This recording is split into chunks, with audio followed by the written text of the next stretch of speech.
Hi friends, আমার নাম লাবণী চ্যাটার্জি। তোমাদের আজকে আমি হিস্ট্রির একটা চ্যাপ্টার পড়াবো। যে কোনো কম্পিটিটিভ এক্সামের ক্ষেত্রে ইতিহাস একটা খুব গুরুত্বপূর্ণ বিষয়, বিশেষ করে ডাব্লিউবিসিএস এর জন্য তো এটা একটা অত্যন্ত গুরুত্বপূর্ণ বিষয়। তো তোমাদের আজকে আমি যেটা পড়াবো সেটা হচ্ছে ইন্দুস ভ্যালি সিভিলাইজেশন। তো আমরা যে কোনো চ্যাপ্টার শুরু করার আগে দেখে নেব সেই চ্যাপ্টারটা থেকে কি কি পড়তে হবে, মানে এক্সাম পয়েন্ট অফ ভিউ থেকে চ্যাপ্টারটার কোন কোন জায়গা থেকে বেশি কোশ্চেন আসছে সেই দিকে আগে আমাদের বেশি ফোকাস করতে হবে। মেনলি ইন্দুস ভ্যালি সিভিলাইজেশনের ক্ষেত্রে আমরা প্রথম যেটা পড়ব সেটা হচ্ছে এই সিভিলাইজেশনের ডিসকভারির একটু হিস্ট্রিটা আমরা পড়ে নেব, মানে কনসেপ্টটা ক্লিয়ার করে নেব যে কিভাবে কখন আবিষ্কার হলো, কে কে আবিষ্কার করেছিল। তারপরে যেটা পড়ব যেটা অত্যন্ত গুরুত্বপূর্ণ, যেটা থেকে মেনলি পরীক্ষায় কোশ্চেন আসে, সেটা হচ্ছে ইম্পর্টেন্ট সাইটস। এই ইম্পর্টেন্ট সাইটস এর মধ্যে কি কি করতে হবে সেটা হচ্ছে কে কোন সাইটটা ডিসকভার করেছে, এই ইম্পর্টেন্ট সাইটস গুলোর মধ্যে এই ইম্পর্টেন্ট সাইট গুলো কিসের জন্য বিখ্যাত, বা কি কি এভিডেন্স পাওয়া গেছে, কি কি ফাইন্ডিংস পাওয়া গেছে সেটা করতে হবে। কোথায় সিচুয়েটেড এটা করতে হবে।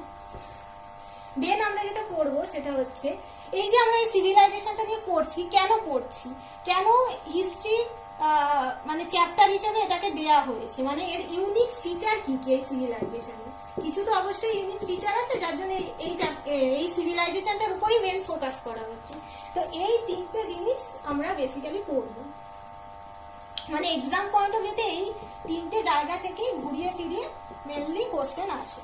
সবাই জানি হরপ্পা সভ্যতা দয়ারাম সায়নী 1921 আবিষ্কার করেছে, কিন্তু এটা তো আমরা সবাই জানি, কিন্তু 1921 এর আগে থেকে এই সিভিলাইজেশনটার উপর কিন্তু রিসার্চ চলছে, মানে বিভিন্ন আর্কিওলজিস্টরা যাচ্ছিলেন আসছিলেন, এর উপরে রিসার্চ চলছিল। মেনলি যেটা মজার কথা হলো ইন্দুস ভ্যালি সিভিলাইজেশনটা কিন্তু discovered was accidentally. This civilization was discovered by accidentally. Actually,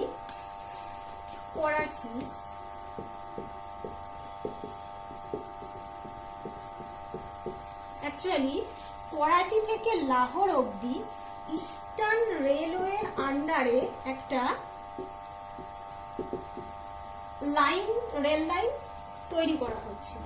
তখন ব্রিটিশ ইঞ্জিনিয়ার্সরা অ্যাক্সিডেন্টালি ওইখানকার রেল লাইন যখন করা হবে তো মাটি খুঁড়ে খুঁড়ে পাতানো হবে রেল লাইন গুলো, সেই মাটি খুঁড়তে খুঁড়তে হঠাৎ করে ওল্ড বিভিন্ন ব্রিক্স খুঁজে পেতে থাকে। তো ওল্ড ব্রিক খুঁজে পাওয়া যাচ্ছে যখন, তার মানে প্রত্নতাত্ত্বিক কিছু একটা ওখানে নিদর্শন আছে, তো যখন খুঁজে পাওয়া যাচ্ছে এই কথাটা সাথে সাথে ছড়িয়ে পড়ে, বিভিন্ন আর্কিওলজিস্টদের কানে যেতে থাকে। তো যখনই এরকম কিছু হবে তার মানে সেখানে তো আর্কিওলজিস্টরা আসবে, এটাই স্বাভাবিক ব্যাপার। তো সেটাই হতে লাগলো, বিভিন্ন বড় বড় আর্কিওলজিস্টরা ওখানে ভিজিট করতে লাগলো।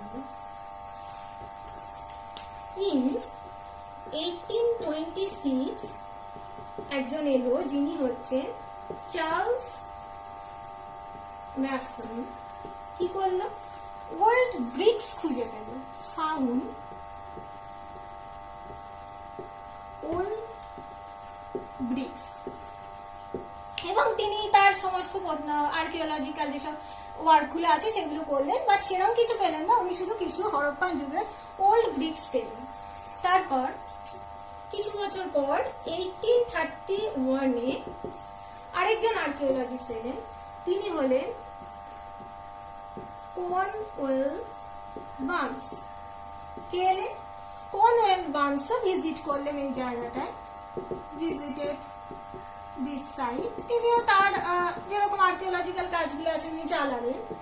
তারপরে যেটা মোস্ট ইম্পর্টেন্ট সেটা হচ্ছে 1853-তে এলেন, কে এলেন? Alexander Cunningham.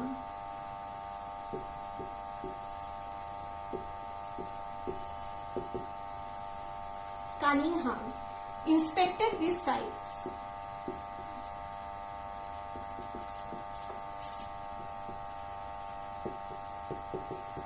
তো এই আলেকজান্ডার কানিংহাম এটা কিন্তু খুব ইম্পর্টেন্ট, কারণ আলেকজান্ডার কানিংহামকে বলা হয় ফাদার অফ ইন্ডিয়ান আর্কিওলজিস্ট। কি বলা হয়?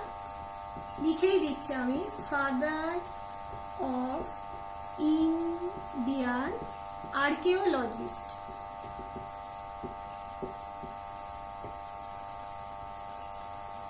তো এটা কিন্তু খুবই ইম্পর্টেন্ট, এটা কিন্তু যে কোনো পরীক্ষাতে স্ট্যাটিক জিকেতেও কিন্তু এটা ধরা হয়। কাকে বলা হয় ফাদার অফ ইন্ডিয়ান আর্কিওলজি?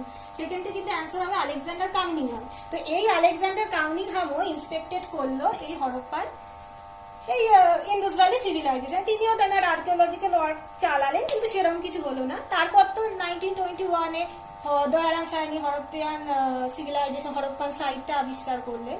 সেটা আমি পরে আসছি, সেই সব ডিটেলস আমি ইম্পর্টেন্ট সাইটস যখন পড়াবো তখন পুরো ডিটেলসে বলছি।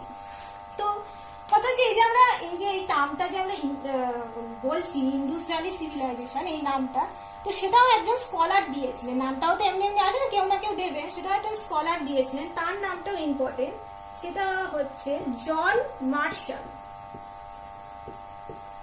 কে দিয়েছিলেন?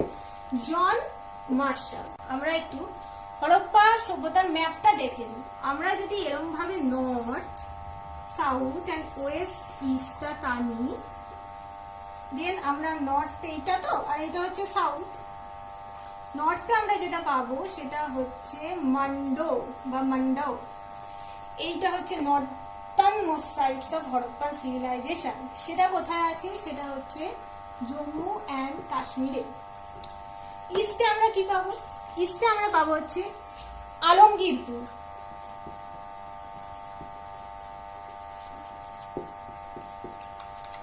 এটা কোথায় আছে? এটা হচ্ছে ইউপিতে।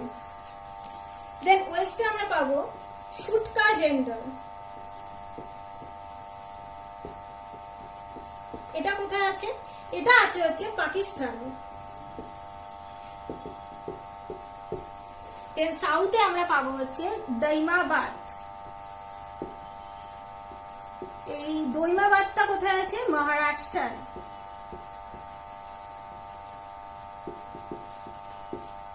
তো এইগুলো থেকে কিন্তু এখন প্রশ্ন আসছে, যে প্রশ্ন দিয়ে দিচ্ছে what is the northernmost point of the Indus valley civilization. তো এই চারটেই কিন্তু দিয়ে দেবে, তার মধ্যে কিন্তু জানতে হবে নর্থার্ন সাইড কোনটা, তখন এইটা ঠিক হবে মান্ডু। তো এইটা হচ্ছে ইন্দুস ভ্যালি সিভিলাইজেশনের ম্যাপটা। এটা নর্থে তাহলে হলো গিয়ে মান্ডো, সাউথে তাহলে হলো গিয়ে দৈমাতাবাদ, ইস্টে হচ্ছে আলমগীরপুর, অ্যান্ড ওয়েস্টে হচ্ছে গিয়ে সুটকা জেন্ডর। মান্ডোটা কোথায় অবস্থিত? জম্মু কাশ্মীরে। ইস্টে যেটা আছে আলমগীরপুর, সেটা হচ্ছে ইউপিতে। আর সাউথে যেটা আছে দৈমাতাবাদ, ওটা হচ্ছে মহারাষ্ট্র। আর ওয়েস্টে যেটা আছে সুটকা জেন্ডর, সেটা হচ্ছে পাকিস্তান। তো এইটা হলো গিয়ে হরপ্পার ম্যাপ। হরপ্পা সভ্যতার আমরা মেন যে দুটো ক্যাপিটাল সিটি, এটা আমরা জানি সবাই, মেন যে দুটো ক্যাপিটাল সিটি সেটা কি? হরপ্পা এন্ড মহেঞ্জোদারো।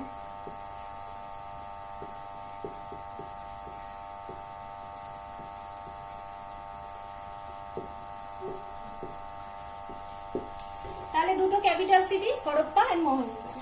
আরেকটা যেটা পোর্ট সিটি। পোর্ট সিটি কি ছিল? This is very important, Lothal. এখান থেকে কিন্তু বারবার পিএসসি কোশ্চেন দেয় যে port city, this is the ancient port city of Harappan civilization or Indus valley civilization, যেটা হচ্ছে লোথাল। আরও ছিল, বালাকোটা ছিল, আল্লাহাদিনা ছিল, কুন্তাসি ছিল, সুটকা জেন্ডার ছিল, বাট মোস্ট ইম্পর্টেন্ট যেটা আমরা পরীক্ষায় মানে কমনলি প্রশ্ন দিয়ে থাকে লোথাল। মানে এখানে ওরা ইয়েও ছিল, আর্টিফিশিয়াল ডকইয়ার্ড, প্রথম আর্টিফিশিয়াল ব্রিক দিয়ে তৈরি ডকইয়ার্ড প্রথম পাওয়া গেছিল, ডকইয়ার্ডের এভিডেন্স কিন্তু পাওয়া গেছিল এই লোথাল। তো প্রথমেই আমরা শুরু করবো হরপ্পা দিয়ে। তা হরপ্পার ক্ষেত্রে প্রথমে যেটা আসি, Harappa is the first excavated site of Indus Valley Civilization. That's why এটাকে ইন্দুস ভ্যালি সিভিলাইজেশনকে কিন্তু অনেক সময় হরপ্পান সিভিলাইজেশন বলা হয়। বহু বইতে, বিশেষ করে বাংলা বইতে তো লেখাই থাকে হরপ্পা সভ্যতা। কারণ এটাও কোশ্চেন আমি পেয়েছি কয়েকবার কোশ্চেনে, যে ইন্দুস ভ্যালি সিভিলাইজেশনকে কেন হরপ্পান সিভিলাইজেশন বলা হয়, তখন অ্যান্সারটা হবে হরপ্পা হচ্ছে ফার্স্ট এক্সকাভেটেড সাইট। তাই জন্য ইন্দুস ভ্যালি সিভিলাইজেশনকে অনেক সময় হরপ্পান সিভিলাইজেশনও বলা হয়। তো এটা কে ডিসকভার করেছিল? It is discovered by Dayaram Sahani.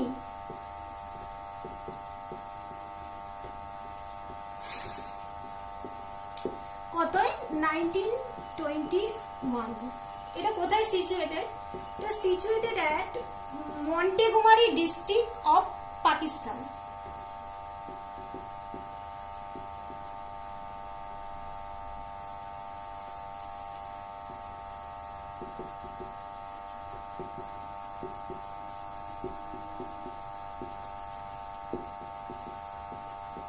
কোন নদীর পাশে? Left bank of river Ravi, Ravi নদীর তীরে। তাহলে কে আবিষ্কার করলো? ডিসকভার বাই দয়ারাম সাহানি 1921 এ। It was the first excavated site. কোথায় অবস্থিত? At Montgomery district of Pakistan, left bank of river রবি।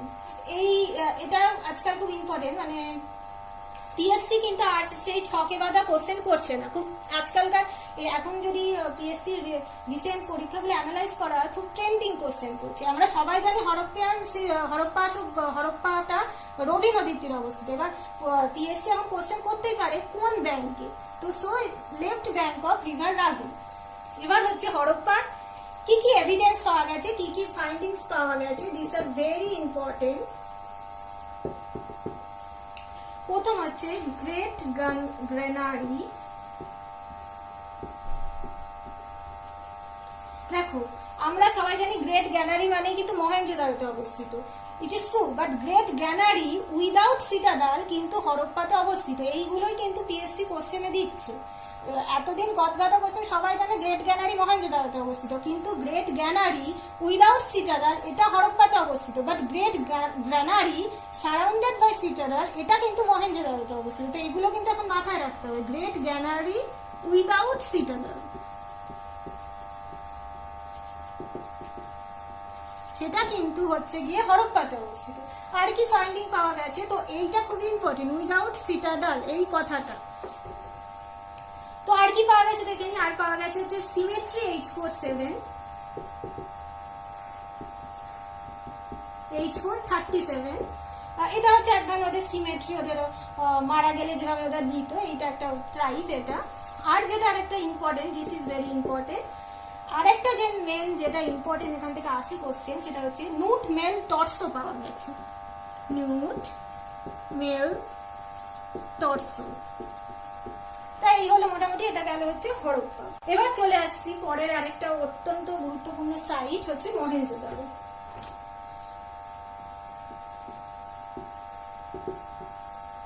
মহেঞ্জোদারো এটা কে ডিসকভার করেছে? এটা আমরা জানি রাখাল দাস বন্দ্যোপাধ্যায়, মানে R.D. ব্যানার্জি।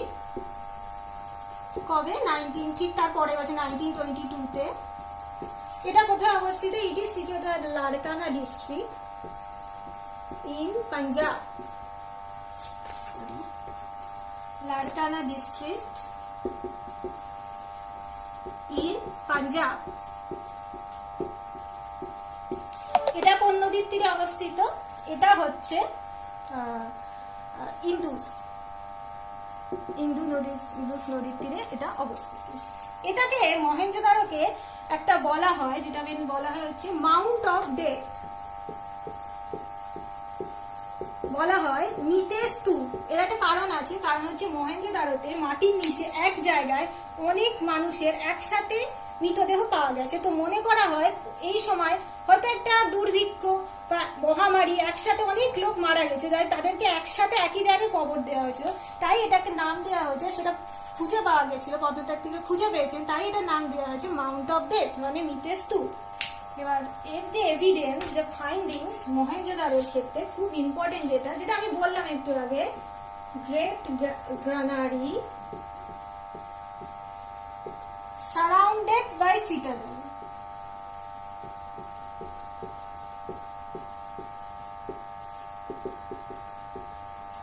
এখানে এটা মনে রাখতে হবে, surrounded by citadel, great granary পাওয়া গেছে মহেঞ্জোদারো। আরেকটা যেটা, এটাও ইম্পর্টেন্ট, এটা আমরা জানি সবাই, গ্রেট বাথ পাওয়া গেছে। আর অ্যাসেম্বল হল পাওয়া গেছে, কলেজিয়েট হল পাওয়া গেছে,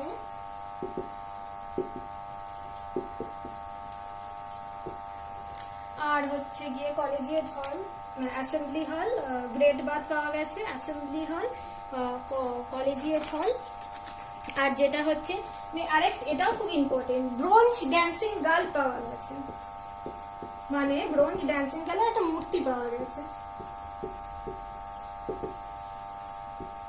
bronze dancing girl.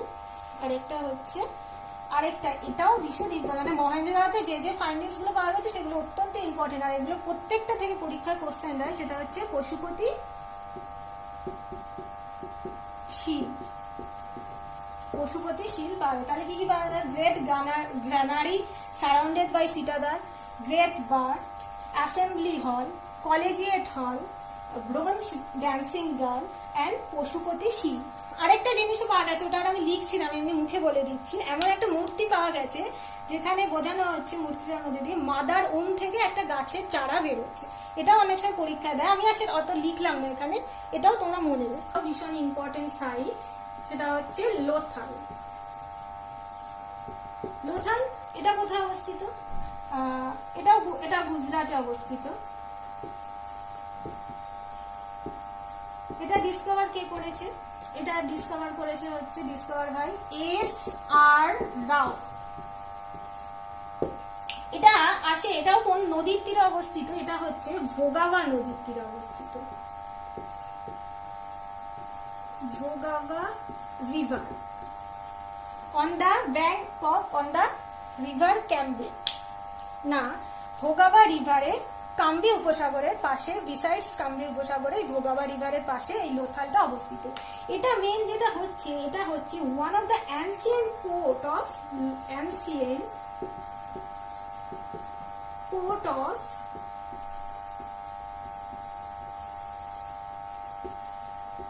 Harappan civilization. এখানে এটা হচ্ছে পোর্ট সাইট ছিল এদের। এখানে কি আছে এভিডেন্স, কি কি আমরা পাবো এভিডেন্স যেগুলো পাবো? ডকইয়ার্ড, এটা আমি আগেই বলেছি, ডকইয়ার্ড পাওয়া গেছে যখন পোর্ট সাইট বলছি, এটা ইম্পর্টেন্ট। আরেকটা যেটা ইম্পর্টেন্ট এটাও আসে এখানে, কিন্তু এভিডেন্স অফ রাইস মানে চালের নিদর্শন কিন্তু এখানে পাওয়া গেছে। আরেকটা জায়গাতেও পাওয়া গেছে, সেটা আমি লিখে দিচ্ছি এখানে, আমি পাশে লিখে দিলাম, সেটা হচ্ছে রংপুর। এই দুটো জায়গাতেই কোশ্চেন আছে যে এভিডেন্স অফ রাইস কোথায় পাওয়া গেছে। একটা তো লোথালে তো পাওয়া গেছে, আরেকটা যে সাইটে পাওয়া গেছে সেটা হচ্ছে রংপুর, রংপুরেও কিন্তু পাওয়া গেছে এভিডেন্স অফ রাইস। তো লোথালে কি কি তাহলে পাওয়া গেল? Surgery of skull, chess, couple burial, double burial, এটা যেটা খুব important story of cunning fox, মানে একটা ওয়াটার পট ছিল সেখানে, কানিং ফক্সে মানে একটা পঞ্চতন্ত্রের গল্প ওই ওয়াটার পটে লেখা ছিল। আর কয়েকটা যেটা গুরুত্বপূর্ণ সেটা আমি বলে দিচ্ছি।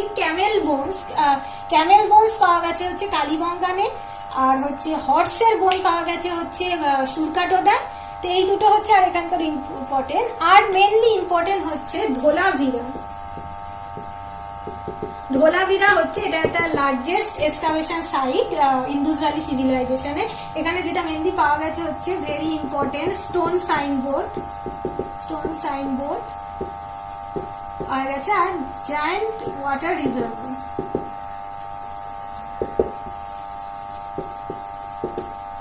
টু চ্যালকোলিথিক পিরিয়ড,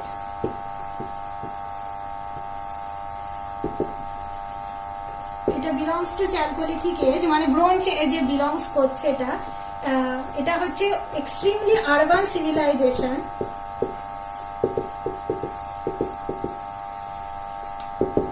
এটা urban civilisation.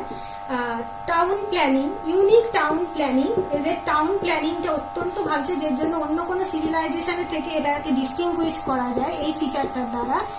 Unique town planning. Their drainage system was impressive, drainage সিস্টেমটাও ছিল হচ্ছে ইমপ্রেসিভ। আর যেটা হচ্ছে they did not know the use